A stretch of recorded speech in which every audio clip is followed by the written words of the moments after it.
Hello, this is Domenico with Easynomics, and today we're going to look at monopoly, drawing a monopoly model and illustrating a monopoly model with a loss. And we'll look at a real-world example of how is that possible for a monopoly to generate a loss when they don't really face competition. It'd be expected that they be sustaining supernormal profit. So we'll go over that in just a moment. This video will be part of a playlist. You can look for this on the YouTube channel. This will be linked in the video notes below. This playlist is just focused on monopoly, collusive oligopoly, and according to the IB syllabus, being able to compare allocative efficiency and other outcomes with monopoly to perfect competition and so on. So our applied example will be looking at the coal mining industry in the United Kingdom.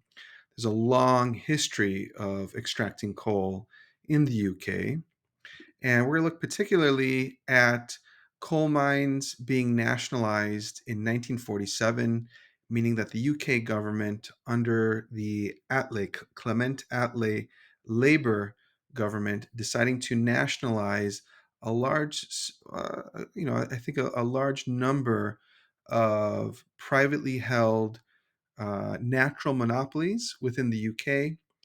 And the idea behind that was to utilize the supernormal profit being generated by these natural monopolies that were held in private hands to now nationalize them, have them be part of the government, so the government can use the supernormal profits to fund the welfare state. The welfare state providing for public health care, public education. These are long run investments in developing and improving the quality of labor, which is a supply side interventionist policy. Also, sustaining employment and providing welfare checks for those that are temporarily unemployed, and also providing for pensions for those on Social Security. So that is a lot of government expenditure.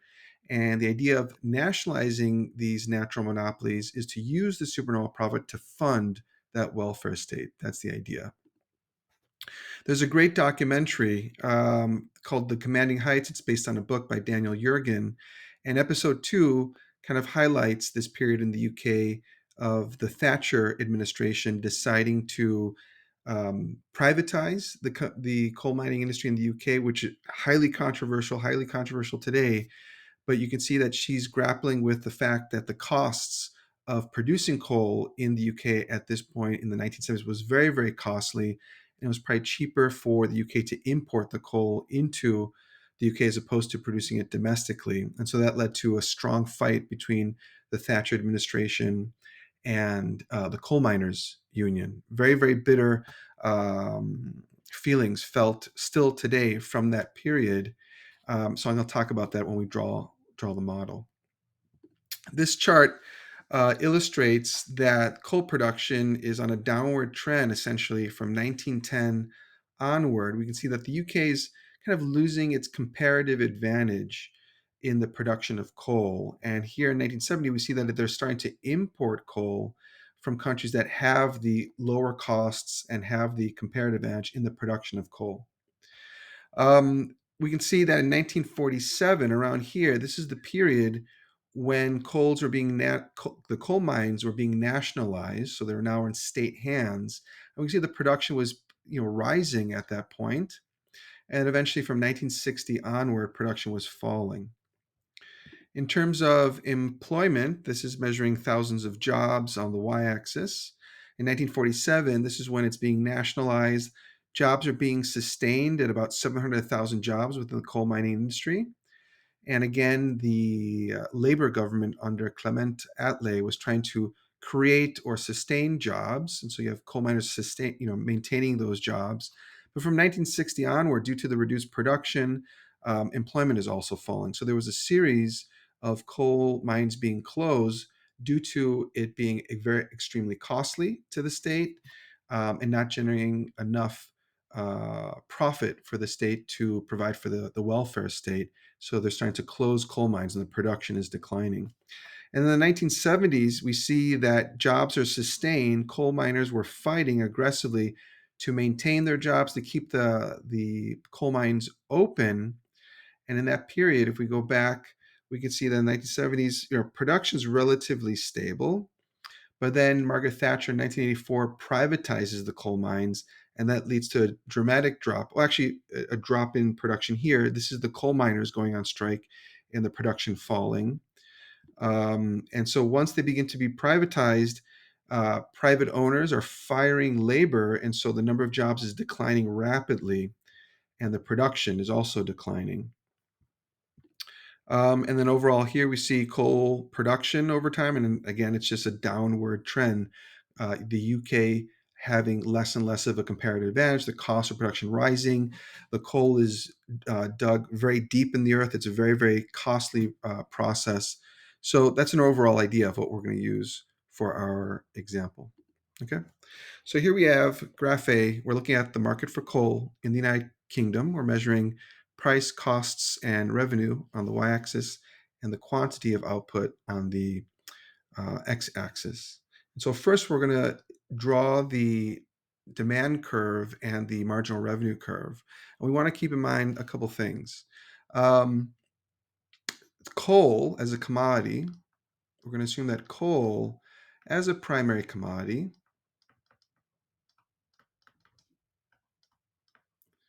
being used as a fossil fuel to generate electricity throughout the 20th century had an inelastic demand curve. So we're going to assume that PED is inelastic due to there being no close substitute for coal powered electricity plants using and needing coal in order to generate that electricity. So there's no substitute. The PED relatively inelastic, which is what we would expect with a monopoly.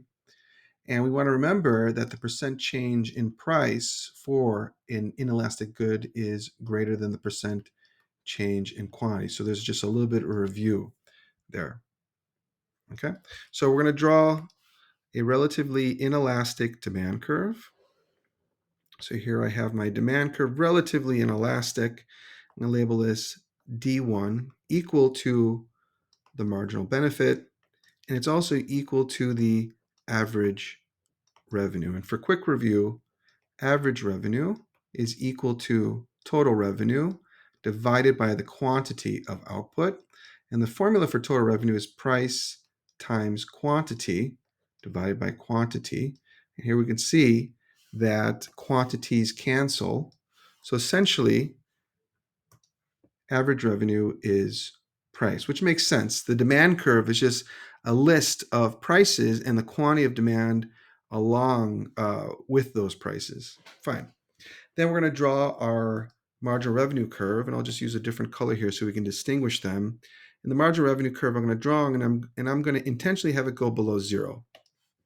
And here I'm going to label this marginal revenue 1. And another quick point for review, and you wouldn't be drawing this on your test, but I just want to emphasize this as a review point, is that when marginal revenue hits 0, right, here we see it hits 0, that's when PED at this point equals 1, and left to that, that's the elastic portion of the demand curve, and below that, that's the inelastic portion of the demand curve. There'll be a link to a video that explains that if you're not aware of that, or if you need to review that concept, that's a higher level concept that you are responsible to know. Okay. So here we have marginal revenue, average revenue. Perfect. Now we need our supply curve.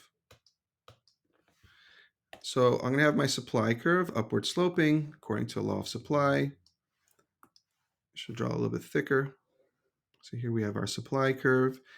And I'm going to also include that it declines initially, and then it rises due to the law of margining, the law of diminishing marginal returns. So here's our supply curve. S1 equals the marginal costs of production. And I'm going to choose a point between the two revenue curves, the average revenue and the marginal revenue curve. I'm going to choose this point here to draw my ATC curve. So here I have ATC, let's say here and over here. So that's my average total cost curve, ATC. Let's just call that ATC1. So that's the first thing I would draw when I'm drawing a monopoly. Supply, ATC, demand, marginal revenue. Perfect. Now let's consider what is the objective of the firm. You should know that we assume for theory of the firm with the IB, we assume that the objective of the firm is to maximize profit.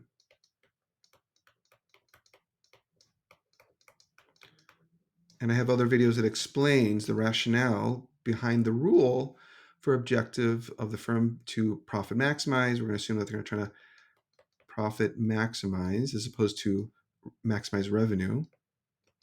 And the rule for that is to produce where marginal revenue equals marginal cost. And I have another video that explains that rationale, which I'll also include in a link and in the video notes below. So MR equals MC will set the output. So we got to look for that point. So here we're going to look for marginal revenue. It intersects with marginal cost. Here's marginal cost. Here's marginal revenue. And they intersect right at this point. And that's going to set the output. So here we have quantity at Q1. So that's the quantity where the profit's being maximized. And so the firm's going to increase their quantity supplied along the supply curve until MR equals MC, and then they're going to stop. And they're going to price according to their demand curve. So they price according to demand. And demand, what people are willing and able to pay, is right here. So this is P1. And the costs on average is right here. Here's my ATC curve. Cost on average is right there. So I'll label that C1. So price is greater than cost, or I can also say average revenue is greater than average total costs. So the firm is generating supernormal profit. We'll make a note here. Supernormal profit or abnormal profit is being generated by this monopolist, where the average revenue is greater than the average total cost. Again, we're illustrating a monopoly. Fine, so this is how we would typically draw a monopoly generating supernormal profit. So I'm going to shade in that area, and then I'll do a brief analysis of the model, and then we'll talk about drawing this model at a loss. So this shaded rectangular area illustrates the supernormal profit that the firm is generating. In addition to that, I can also highlight how the firm is allocatively inefficient because they're under allocating. Here is the welfare loss, this triangular area here, that's created by the monopolist not producing the combination of goods and services desired by society. We can see that at Q1, choose another color, we can see that at Q1, right, this is the marginal benefit. The marginal benefit is greater than the marginal cost. So at Q1, marginal benefit is greater than marginal cost. So there's an under allocation of resources to the production and consumption of this good, coal, versus what is desired by society. So it's allocatively inefficient. In addition to that, we can also notice that the firm is productively inefficient. We can notice that at Q1, the value of ATC is greater than minimum ATC.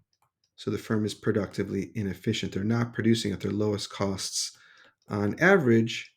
Part of that is that there's a lack of an incentive to do so since they don't face competition.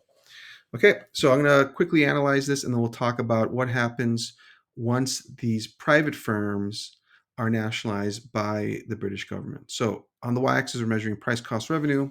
On the x-axis, we're measuring quantity. We have two downward sloping revenue curves. D1 equals marginal benefit, which equals average revenue. And we also have a downward sloping marginal revenue curve. And the reason why average revenue is greater than marginal revenue is that we assume that the firm does not price discriminate. And I have another video that explains that. Does not price discriminate. Fine. And then we have an upward sloping supply curve, S1 equal to marginal cost according to the law of supply. It intersects with the average total cost curve at its lowest point, which signals productive efficiency. we're going to assume that the objective of the firm is to maximize profit, so they'll produce where MR equals MC. So they'll produce a quantity supplied along the supply curve until MR equals MC, setting output at Q1. And we notice that at Q1, they're generating supernormal profit because the average revenue is greater than the average total cost. The supernormal profit is the shaded rectangular area that we see in the model. Well, we can also notice that at Q1, the monopolist is allocatively inefficient because marginal benefit is greater than marginal cost. That creates a welfare loss. We're not providing the combination of goods and services desired by society. We're under allocating. We could provide more, but we're not. And so that's going to reduce consumer surplus. If we were able to produce where it's allocatively efficient, it would be at S1 equals D1, you'd get a greater consumer surplus at that area, but the monopolist charges a higher price at P1, so the consumer surplus is reduced while the producer surplus is increased. In addition to that, we know that at Q1, the monopolist is productively inefficient because ATC is greater than minimum ATC. All right, so that's a quick, brief overview. Fine. So here we have this supernormal profit in this rectangular area, and the British government under the Labour Party under Clement Attlee in 1947 was nationalizing these private coal firms that were generating supernormal profit, and they could use this supernormal profit to help fund the welfare state. Over time, though, what was happening with the coal industry was that costs on average were rising. And so when that happens, we start to see that the ATC curve starts shifting upward and the supply curve is decreasing. It's shifting upward or inward. So in the 1950s and 60s and 70s, little by little, the UK government is trying to close down coal mines. They're trying to sustain the number of jobs held by coal miners because an objective of the government is to maintain employment. So costs on average for labor and so forth are rising over time. In the 1970s, there were two strong coal mine strikes that were able to achieve increased pay, but that means average total costs are rising, the supply curve is shifting upward or inward. So when that starts to happen, the monopolist can potentially generate a loss. So AT shifting up, supply shifting up, and then that would reduce the supernormal profit, take these firms to potentially to normal profit or to a loss. So we're going to draw over time the coal mine industry generating losses collectively. So I'm going to go ahead and erase this and we'll draw a monopolist at a loss, okay, which could be asked of you on an exam. You could be reading a paper two, and maybe in that paper two it talks about a monopoly that's generating losses, and so you got to illustrate that. Okay, so let's start from scratch.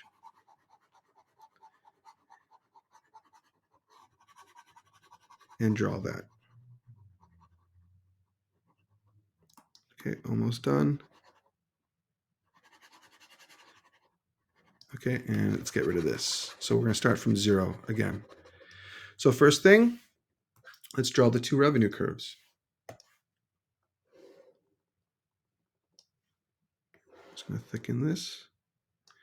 All right, so first we have our average revenue curve, and we're going to have that being relatively inelastic.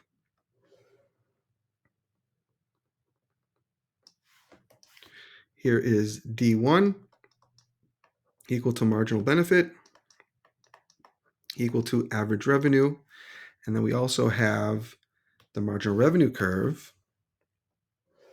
I'm going to draw that going below 0.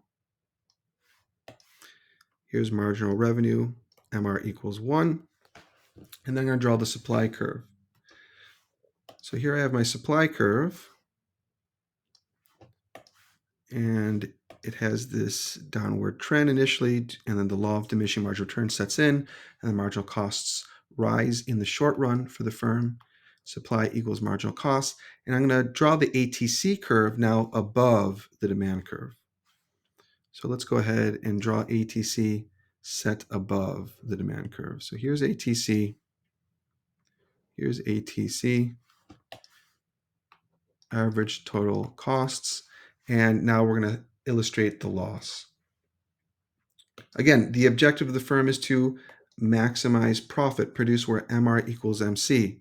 That occurs right here. Here's my marginal revenue curve, my marginal cost curve. So that sets output here at Q1. And then the firm is going to price according to their demand curve. So people are willing and able to pay this price for coal. So here's price, which is also price on average for each unit, average revenue. And I'm going to take this up and compare it to my costs. What's the cost of producing that quantity of coal? And here the cost on average is at this point along my ETC curve.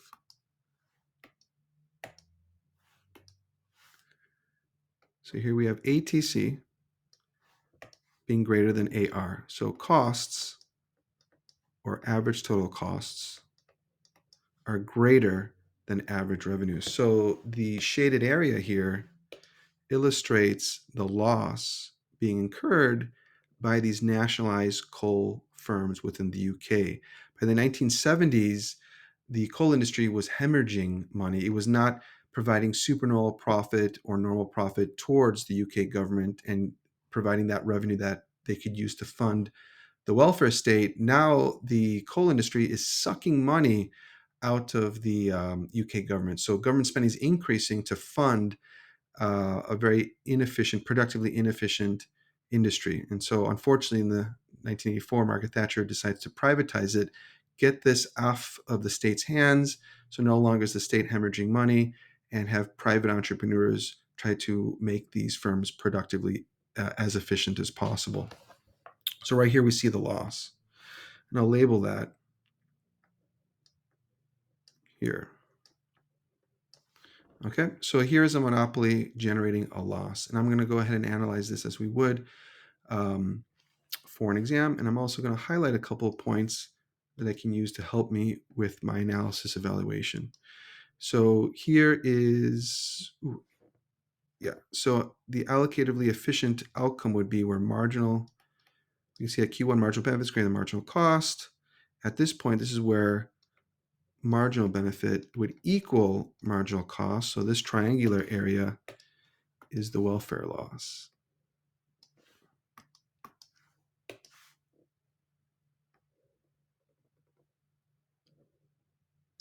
Okay, so let's go ahead and analyze this, and then we'll be done with this video.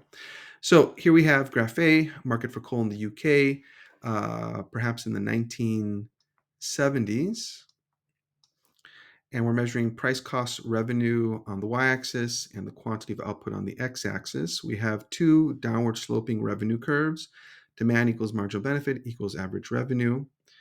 Downward sloping according to law of demand, and demand is inelastic since it is a primary commodity with no close substitutes to produce electricity from the burning of coal.